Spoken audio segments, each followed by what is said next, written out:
Je commencerai par signaler que c'est moi qui parle, mais que la réflexion nous est commune à mon épouse et à moi-même, même si elle ne souhaite pas venir, si je puis dire, au pupitre. Parce qu'elle est à la croisée de l'épigraphie et de l'archéologie. La notion de paysage épigraphique, présentée par les organisateurs du colloque, est à la mode. Et donc, naturellement, il convient d'éprouver cet outil en passant en revue les différents sites qui ont été de grands pourvoyeurs d'inscriptions. Alors, au titre que vous avez ajouté, on peut en ajouter un tout récent, un numéro de la revue Historica qui rassemble les communications d'un colloque consacré à Inscribing Space, Topography and Communication in Attic Epigraphy, où on annonce un projet numérique concernant le paysage épigraphique d'Athènes. L'argumentaire du colloque nous propose d'établir des faits, de nous pencher sur la documentation, sur la gestion des documents écrits par les anciens et d'étudier l'évolution des pratiques d'exposition. Dans quelle mesure est-ce possible pour Délos? Et dans quelle mesure cette notion de paysage épigraphique, pertinente pour d'autres sites, peut-elle s'appliquer à l'épigraphie et à l'archéologie délienne? A priori, cette notion de paysage épigraphique devrait bien s'appliquer à Délos, qui est une île de petite taille, inhabitée, dit-on, depuis la fin de l'Antiquité. Les apparences sont toutefois trompeuses et du fait de l'histoire même du site, bien des données peuvent gêner une appréciation précise du paysage épigraphique. Il faut signaler naturellement le phénomène des remplois bien attestés à Délos, remploi des stèles à des fins architecturales ou bien remploi des stèles comme support épigraphique. Autre phénomène susceptible de gêner l'enquête, celui des pierres errantes. Pendant bien longtemps, Délos a été sous la dépendance de Mykonos, où un certain nombre de documents ont été retrouvés loin de leur lieu originel d'exposition. Par ailleurs, Délos, qui est pourvu d'une nappe phréatique, a longtemps servi de lieu de halte. Beaucoup de navires ont embarqué des pierres qui ont servi de lest et ont fini dans des musées parfois très éloignés de Délos, voire même chez des particuliers. C'est le cas pour le décret des Poséidonias de Bérytos. Alors me dira-t-on, tous les supports épigraphiques n'ont pas été déplacés. Mais, difficulté supplémentaire, encore faut-il que lors de la fouille, le lieu de découverte ait été noté avec soin. Or, tous les explorateurs de Délos n'ont pas fait preuve d'une égale précision. Ainsi, Amédée Ovette Beno, dans la fouille de ce qui s'est avéré être le sanctuaire de la déesse syrienne, n'a pas noté les emplacements où ont été mis au jour un certain nombre de textes. En témoigne l'élème des inscriptions de Délos qui porte, nous citerons Ernest Ville, trop souvent la simple mention sanctuaire syrien. Ce savant ajoutait « Les carnets de fouilles, quand ils existent, ne suppléent pas souvent aux lacunes de notre information. Nous restons dans l'incertitude dans bien des cas. » Et cette situation crée des problèmes insolubles. Par exemple, pour la cour du sanctuaire syrien, pour laquelle l'épigraphiste dispose de 5 ou 6 dédicaces de Naoï qui n'ont pas pu tous coexister au même endroit. Dès lors, il pourrait sembler bien difficile de reconstituer un paysage épigraphique. Mais une fois ces difficultés exposées, l'enquête n'en demeure pas moins possible et instructive. Possible, puisqu'un certain nombre d'inscriptions tout de même ont été découvertes en place. Citons la loi sur la vente du bois et du charbon ou encore la chronique du Sarapieion. Mais aussi parce que les inscriptions elles-mêmes mentionnent parfois ce que sera le lieu d'exposition des documents. Instructive parce que le grand nombre d'inscriptions découvertes permet de poser la question de la durée d'exposition des textes et celle de l'évolution des pratiques d'exposition à travers les siècles. Alors, dans quelle mesure peut-on reconstituer un paysage épigraphique délien et quelle était sa physionomie? Les sources se trouvent être à la fois les inscriptions elles-mêmes et les données que livre l'archéologie sur leur lieu de découverte. Dans le cas de Délos, il faut étudier ensemble les textes eux-mêmes, mais aussi les lemmes et les premières publications des inscriptions. Un coup d'œil jeté sur cette documentation abondante et sur cette épigraphie qui est de nature variée fait songer à la constatation faite jadis par Théophile Homole. L'histoire de Délos, écrivait-il, est à la fois celle d'un temple, d'une ville et d'un port. Entendons par là qu'on ne peut pas toujours traiter l'île sainte et son histoire comme un tout. À propos du paysage épigraphique des liens, comme à propos d'un certain nombre de questions, il convient, pour y voir clair, d'esquisser des typologies. Typologie des lieux d'exposition des inscriptions et de leur localisation, qu'on essaiera de présenter dans un premier temps, mais aussi typologie en fonction des supports et de la gravure que nous examinerons ensuite. Ces typologies ont naturellement subi l'épreuve du temps et il faudra voir comment ont évolué, période par période, les espaces épigraphiques des liens et le paysage qu'ils ont contribué à former. Dans un premier moment, donc, essayons de dresser une typologie des espaces d'exposition. Parmi ces espaces, c'est le sanctuaire d'Apollon qui vient tout naturellement à l'esprit. Vous l'avez ici en rouge sur ce plan général et en voici également une vue aérienne pour vous en donner une idée un peu plus concrète et un peu moins austère. Pour comprendre l'originalité de cet espace épigraphique, on peut s'appuyer à la fois sur la récente publication du sanctuaire d'Apollon par l'équipe regroupée autour de Roland Estienne, mais aussi sur les inscriptions elles-mêmes. Tout sanctuaire, dès lors qu'il est fréquenté par des pèlerins, peut servir de lieu d'exposition pour des inscriptions. Certes, le sanctuaire d'Apollon à Délos n'a jamais eu la notoriété de celui de Delphes, mais dès le 5e et le 4e siècle, il abrite des documents rendus par des puissances étrangères. Par exemple, le décret spartiate libérant l'île, un décret athénien rendu en l'honneur d'un Délien, des textes publiés par les amphictyons athéniens, ainsi qu'une quinzaine de décrets de la cité de Délos. Et cette fonction d'exposition pour des textes officiels va prendre une importance croissante lors de la période de l'indépendance délienne, entre 314 et 167 avant notre ère. Le sanctuaire devient alors un lieu d'exposition privilégié des textes gravés par la cité, comme le disent les textes mêmes des décrets déliens de Proxénie. Un exemplaire du décret est exposé dans la salle du conseil, un autre dans le sanctuaire. Anagrapsai de tode topsephisma, tenmen boulen eisto bouleterion, tous de hieropoius eisto hieron. Le temps passant, les décrets ont dû s'accumuler dans le sanctuaire et il devait être difficile de repérer un texte dont on avait besoin. Les Déliens ont donc dû essayer de ranger les stèles au mieux et un indice le laisse penser. Dans le décret Igéons 4-600, on apprend qu'Artémidoros, fils de Ménilos d'Antioche, s'est vu accorder l'honneur de la couronne, alors qu'auparavant, il avait reçu celui de la proxénie. Pour faciliter d'éventuelles recherches, les Déliens décident de rapprocher les deux stèles l'une de l'autre, afin de ne rien égarer.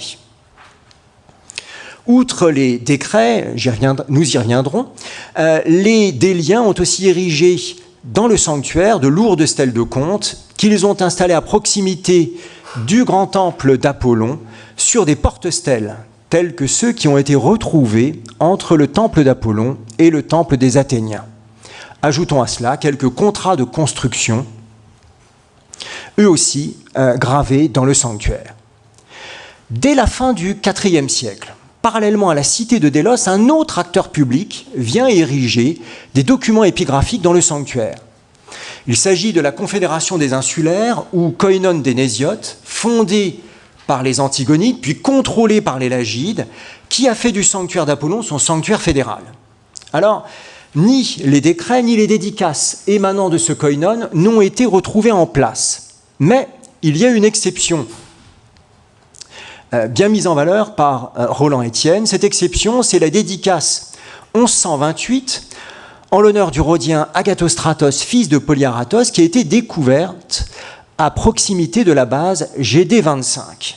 Et comme l'a montré de manière convaincante Roland Estienne, cette base GD25 a toute chance d'avoir été celle de l'auteur des Dieux sauveurs, les Antigonides, connu par le décret des insulaires 1036. C'est donc vraisemblablement dans ce secteur du sanctuaire que la Confédération des insulaires, avec l'accord de la cité de Délos, a exposé les textes qu'elle faisait graver.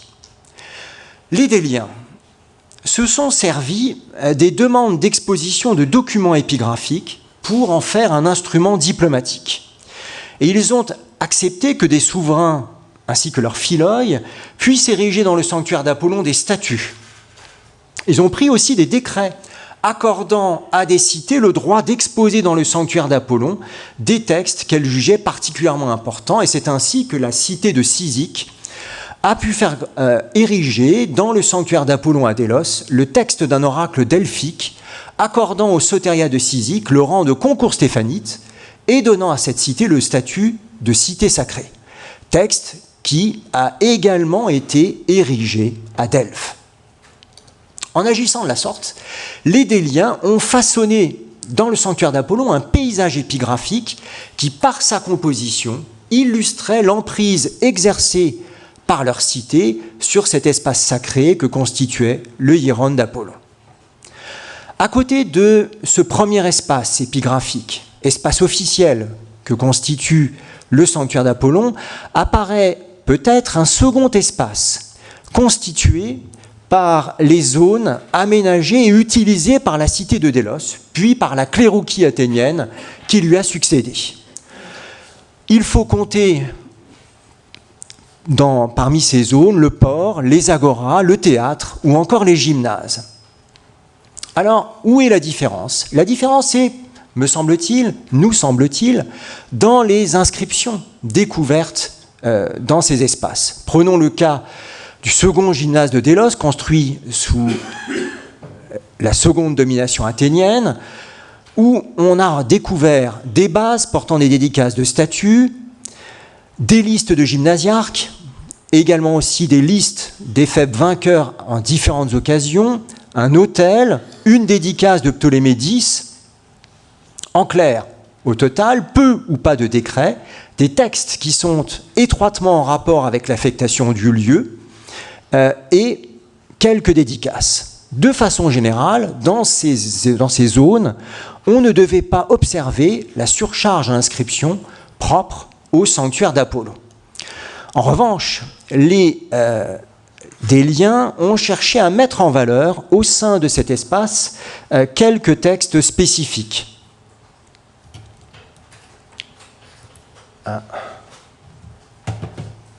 Quelques textes spécifiques, par exemple, la loi sur la vente du bois et du charbon, qui a fait l'objet d'un mode d'exposition particulier puisqu'elle a été découverte, encore scellée au rocher non dégrossi qui lui sert de base, bien au-dessus du niveau du portique de Philippe V dans les fondations. À l'époque de sa mise en place, elle se trouvait entre le front de mer et l'agora des Déliens, dans un endroit où elle attirait l'attention des marchands venus commercer à Délos. Troisième et dernier type d'espace, et donc de paysage épigraphique, celui qu'ont constitué les associations, et en particulier les associations cultuelles au service des dieux égyptiens, syriens ou orientaux. Par la force des choses, cet espace est beaucoup plus restreint. Il est constitué essentiellement par un sanctuaire. Et les inscriptions que l'on y a découvertes illustrent la puissance d'une divinité, témoigne aussi de la solidarité des fidèles groupés autour de leur Dieu. Alors on ne prendra qu'un exemple. Voilà, le Sarapieion A, qui a fait l'objet récemment d'un réexamen par Hélène Brun-Kyriakidis, et dont le corpus épigraphique avait jadis été dressé par Pierre Roussel. On y trouve deux textes exceptionnels, la chronique du Sarapieion, un Senatus Consulte, confirmant le droit du desservant de Sarapis à laisser ouvert le sanctuaire, la dédicace métrique d'un tronc à offrande et bon nombre de dédicaces. Beaucoup de textes, donc, comme vous le voyez, dans un espace qui était quand même singulièrement restreint. La contrainte spatiale a donc conduit les responsables de ce type de sanctuaire à veiller à la mise en place des documents épigraphiques de façon très précise, même lorsque la place ne fait pas défaut. De ce point de vue-là, les dispositions qui sont prises dans le décret 1520, celui de l'association des Poséidonias de Bérytos, en l'honneur de leur bienfaiteur, Marcus Miniatus, sont particulièrement intéressantes. L'établissement des Poséidonias de Bérytos, pour le coup, est particulièrement vaste, environ 1400 mètres carrés. Eh bien, malgré cela, les Poséidoniastes n'en éprouvent pas moins le besoin de préciser où il faut exposer les honneurs offerts à leur bienfaiteur. L'honorandus se voit accorder à la fois un portrait peint et une statue.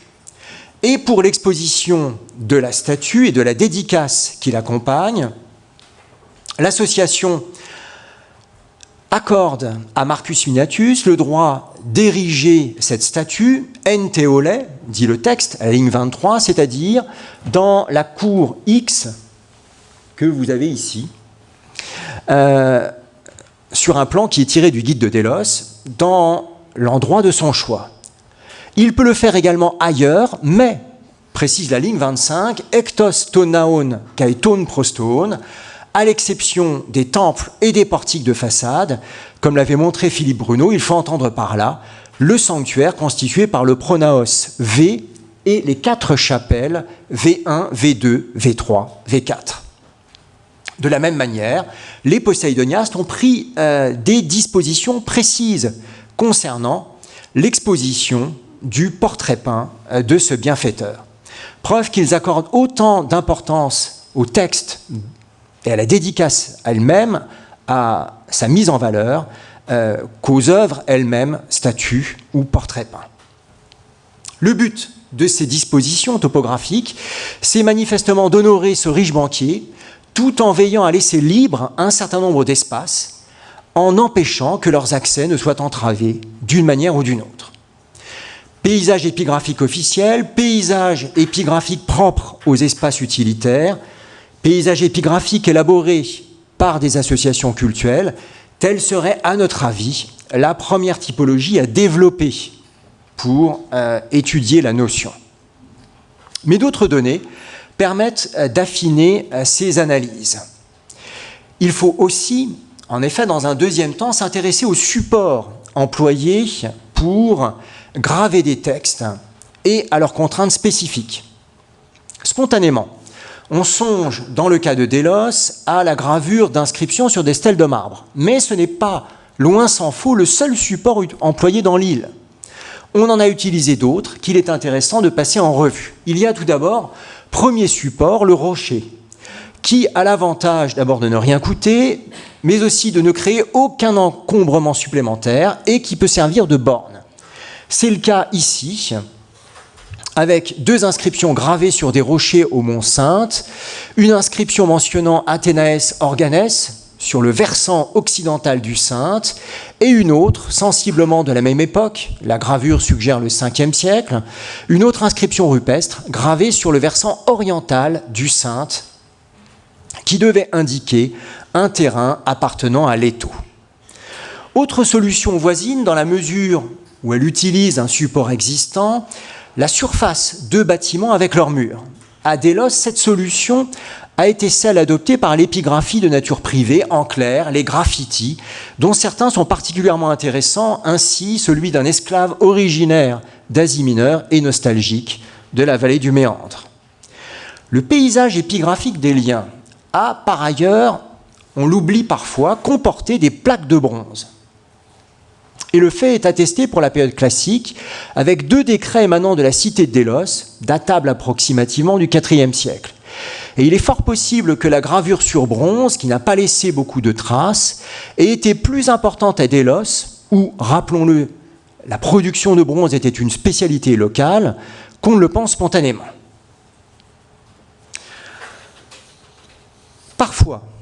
Parfois, les tambours, les colonnes ou les tambours de colonnes ont pu fournir un support à la gravure de texte. Et l'exemple le plus célèbre est naturellement au Sarapieion A, la chronique du Sarapion, qui se compose de 2 textes bien distincts, l'un en prose, l'autre en vers. Et également aussi, autre support spectaculaire, le tronc à offrande du Sarapion A, avec une dédicace à la fois en prose et une dédicace métrique.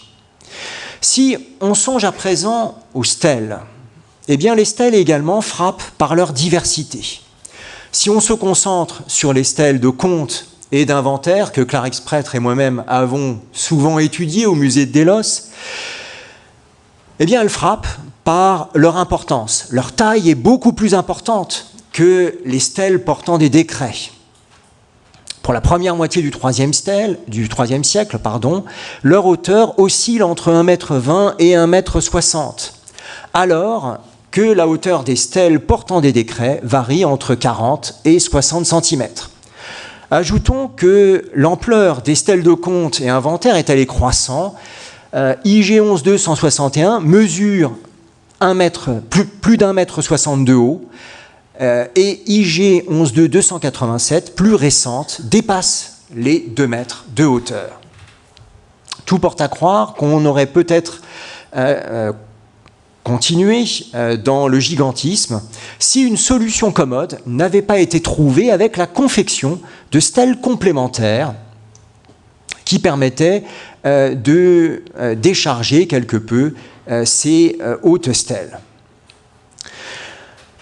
Dernier point à prendre en compte pour la compréhension d'un paysage épigraphique, ce que l'on pourrait appeler les effets de mise en page liés à la gravure d'un texte et parfois aux illustrations qui peuvent l'accompagner. La gravure des textes des liens a évolué au cours du temps et Pierre Roussel en avait fait un critère pour classer les décrets de Proxénie des liens qui, on le sait, ne sont pas datés par la mention de l'archonte.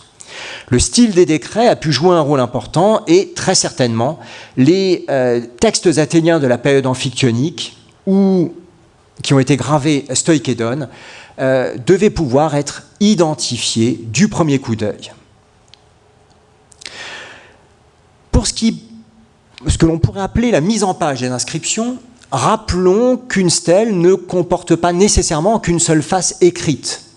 Les hiéroglyphes des liens ont eu recours à des stèles opistographes avec, le cas échéant, des additions de textes sur les 2 tranches de la stèle, tant la matière à graver était ample. Il faut aussi s'intéresser à la couleur des textes, couleur du support. Généralement, c'est le marbre blanc, mais on dispose d'un exemple facile à identifier au musée avec un décret de Proxénie, le numéro 716, en l'honneur d'un roi de Sparte, Nabis, qui était gravé sur un marbre rouge, peut-être laconien selon Pierre Roussel. Et surtout, la couleur se trouvait dans les lettres gravées exactement comme à Delphes. La gravure était rehaussée par de la peinture, comme l'ont relevé les éditeurs modernes. En publiant un inventaire de l'indépendance, Félix d'Urbach notait avoir trouvé des traces nombreuses de rouge au creux des caractères servant de signes numériques. Et en publiant les 2 décrets émanant de la communauté des Samaritains de Délos, Philippe Bruno signalait que lors de la découverte, les lignes étaient peintes en alternance en rouge et en noir. Malheureusement, les couleurs, semble-t-il, ont aujourd'hui disparu. Colorées. Les inscriptions pouvaient aussi être décorées et beaucoup de stèles portant des décrets étaient décorées d'une moulure ainsi que d'ornements supplémentaires. Par exemple, IG 11.4 705 était décoré d'une lyre, ce qui donne peut-être une indication sur le métier de l'honorandus. Parfois, aussi, un véritable programme iconographique a pu venir décorer certaines stèles, et c'est le cas, par exemple, de cette stèle découverte au Sarapion B, qui comportait un fronton décoré, que Pierre Roussel décrivait ainsi: au centre du fronton, un disque solaire, à sa gauche, une étoile, à sa droite, le croissant lunaire, et Louis Robert a mis en relation ce décor original avec le poème gravé sur la pierre dû à un certain Apollonios. Et selon Louis Robert, le décor cosmique de cette stèle était en relation avec le thème des œuvres du poète Apollonios et avec sa dévotion pour les dieux égyptiens, souvent présentés comme maîtres du cosmos. Nature et dimension des supports épigraphiques, décors accompagnant ou non les inscriptions, tels sont les critères complémentaires que l'on peut prendre en considération pour essayer de reconstituer un ou des paysages épigraphiques. Il reste à présent à évoquer la question de l'évolution dans le temps de ces espaces épigraphiques que nous avons cru pouvoir discerner. Naturellement, cette typologie est dépendante de l'histoire générale de Délos dans l'Antiquité, mais aussi de l'histoire de l'exploration archéologique de Délos, sachant que 20% seulement de la superficie de l'île a été fouillée. En reprenant la typologie des espaces épigraphiques que nous avons esquissés, efforçons-nous à présent d'en voir l'évolution dans le temps. Le premier espace épigraphique à se constituer, incontestablement, a été le sanctuaire d'Apollon.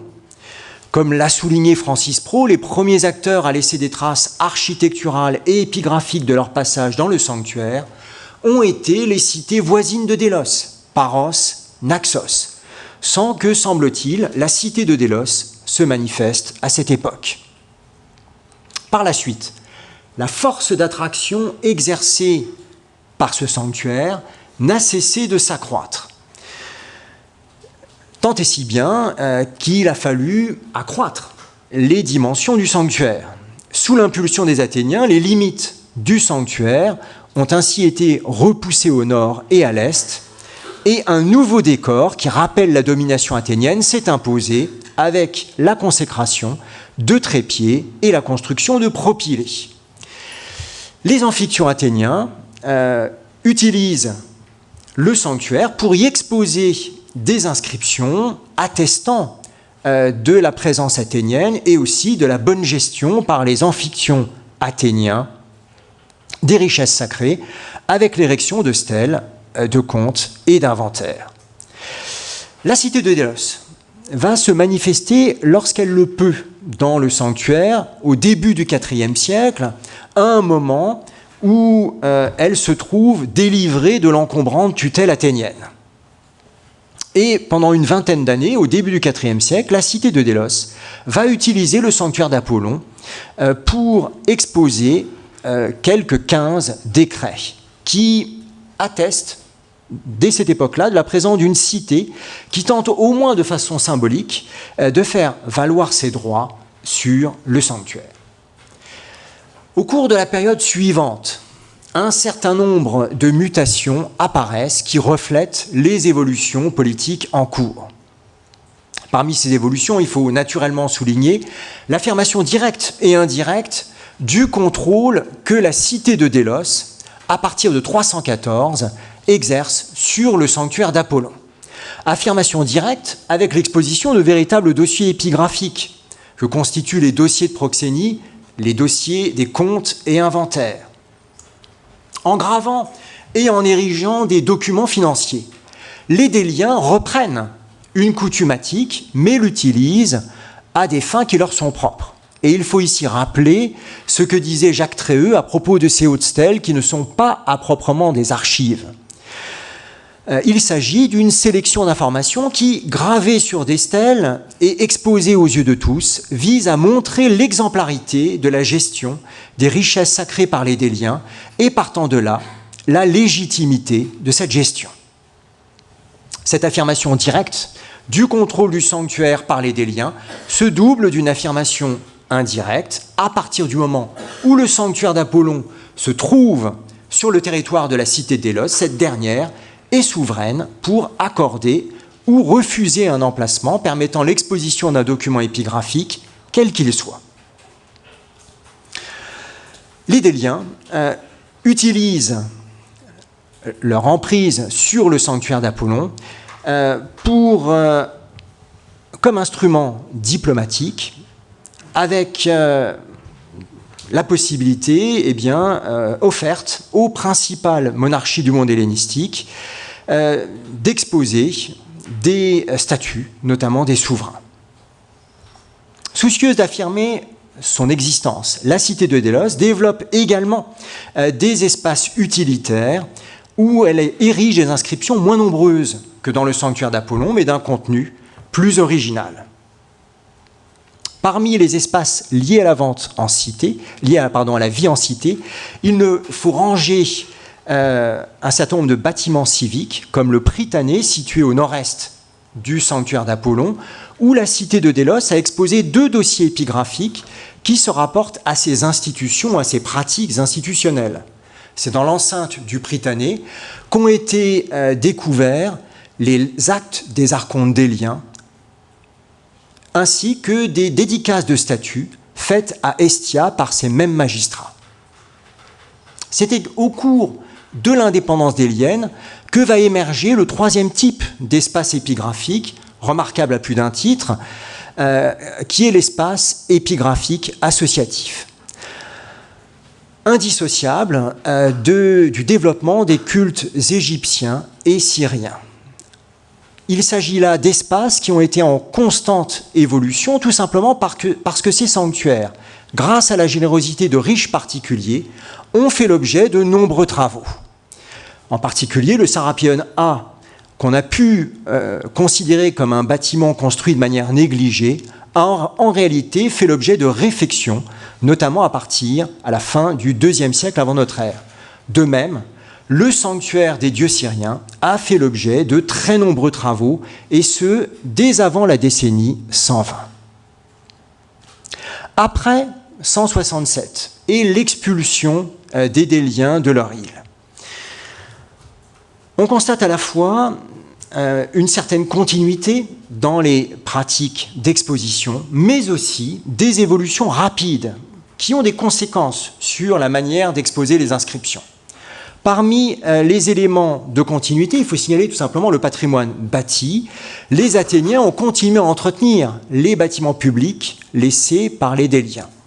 Mais il y a aussi à cette époque-là le développement important du phénomène associatif, bien amorcé, on l'a vu au cours de la période de l'indépendance, mais qui va connaître un très grand développement du fait de l'arrivée de communautés d'étrangers attirées par la Téléia dont bénéficie l'île Sainte.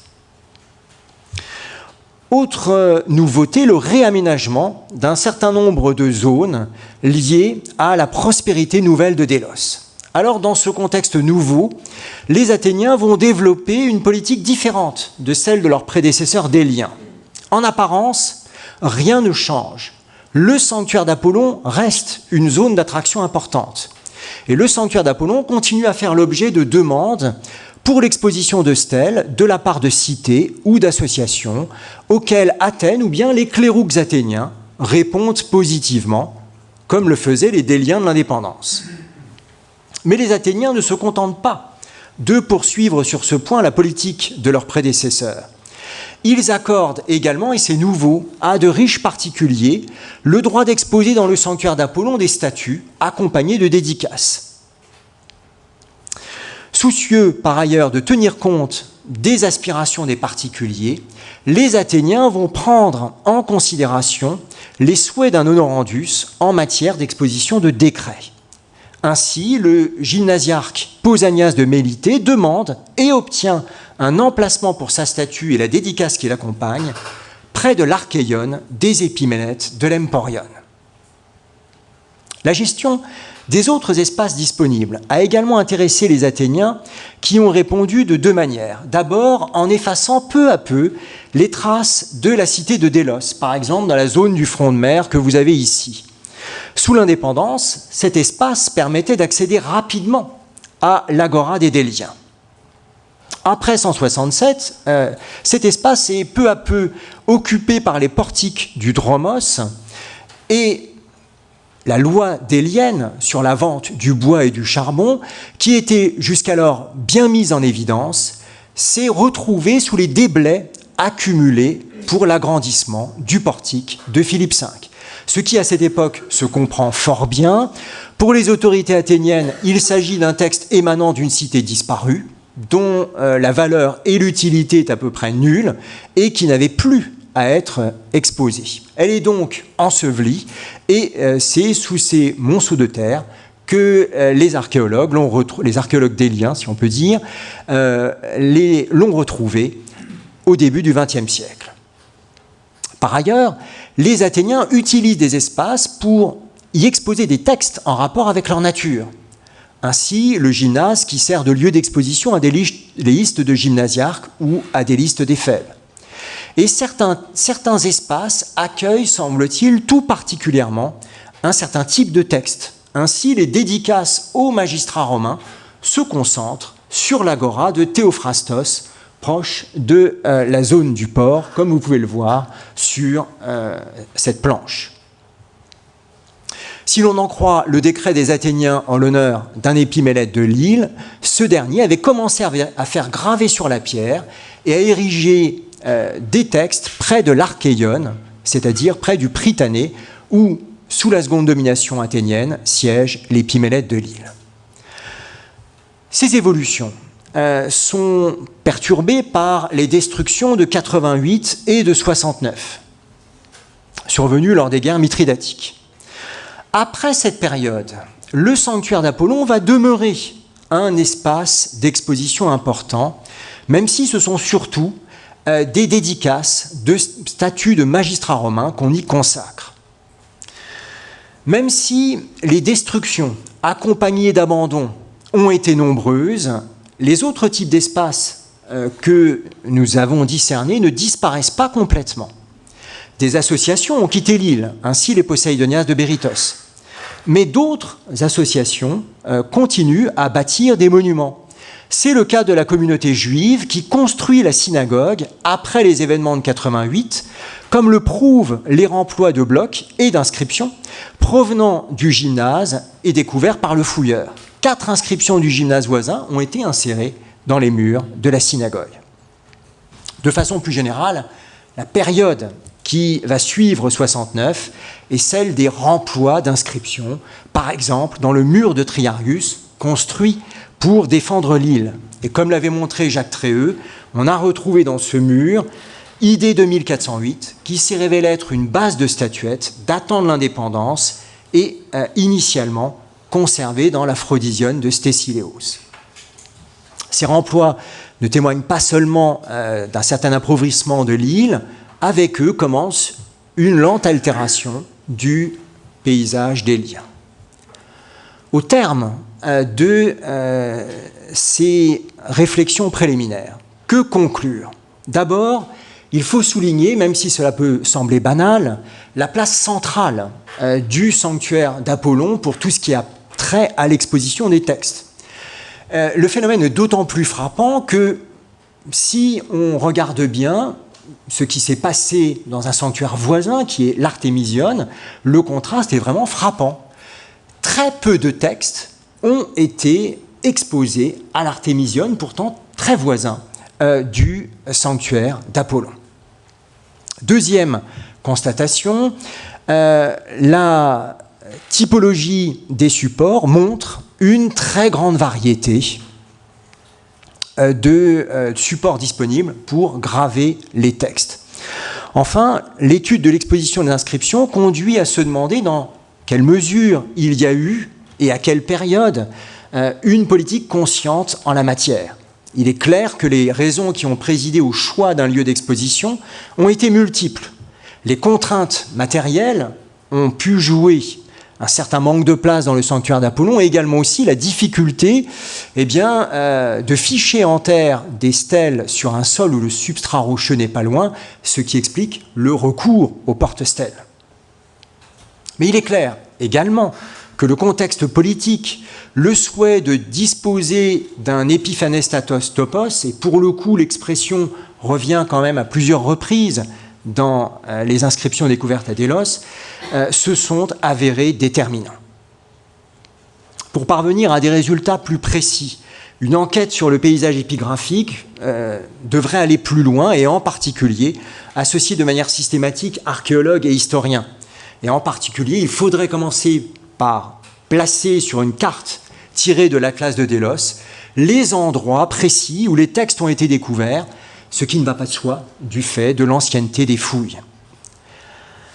Il faudrait également s'intéresser à cette question de la spécialisation des espaces d'exposition en fonction de la nature des documents à afficher. Je vous remercie de votre patience.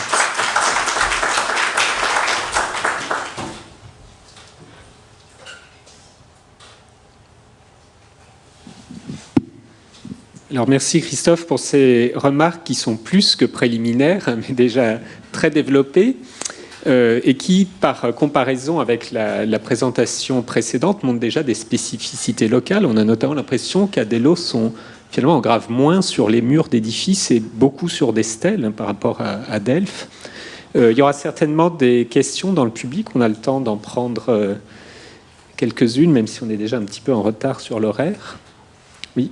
Vous vous ferez passer le micro.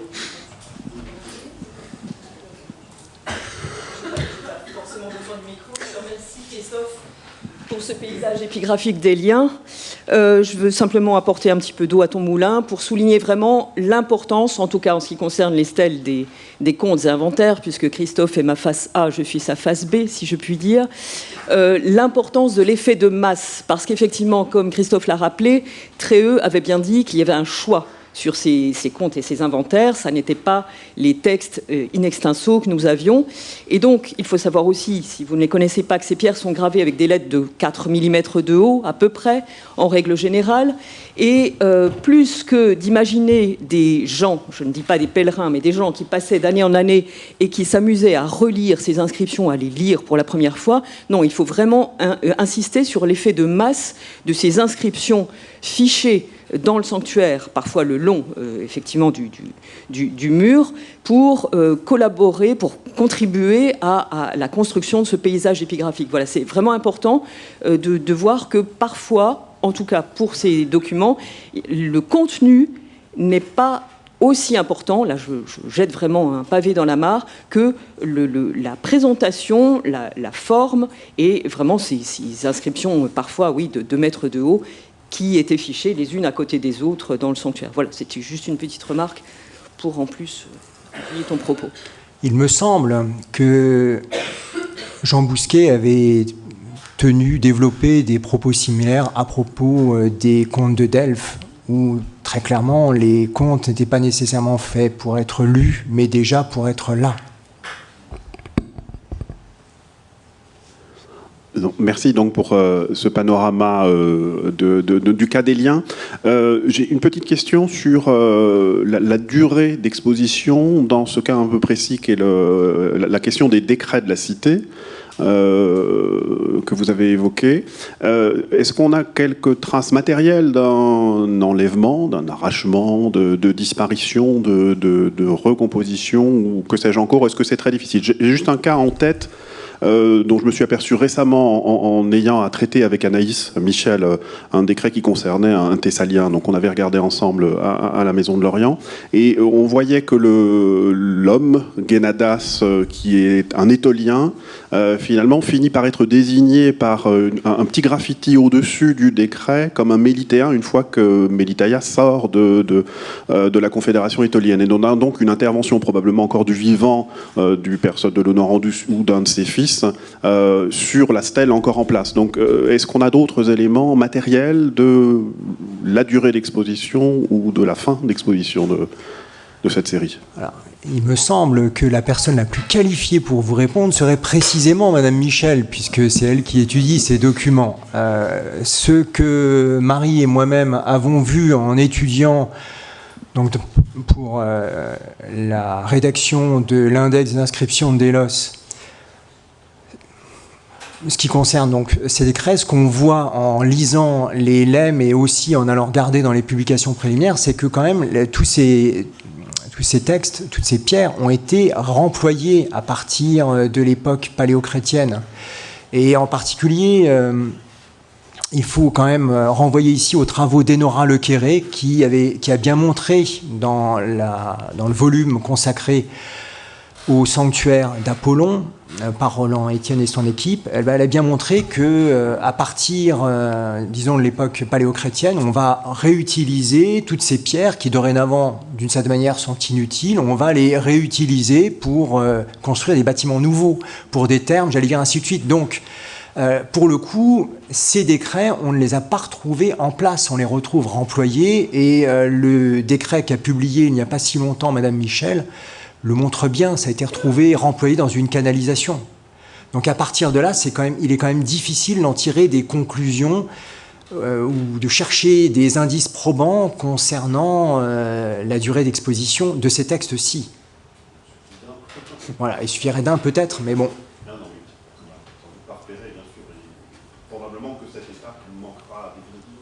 C'est très vraisemblable, malheureusement, oui.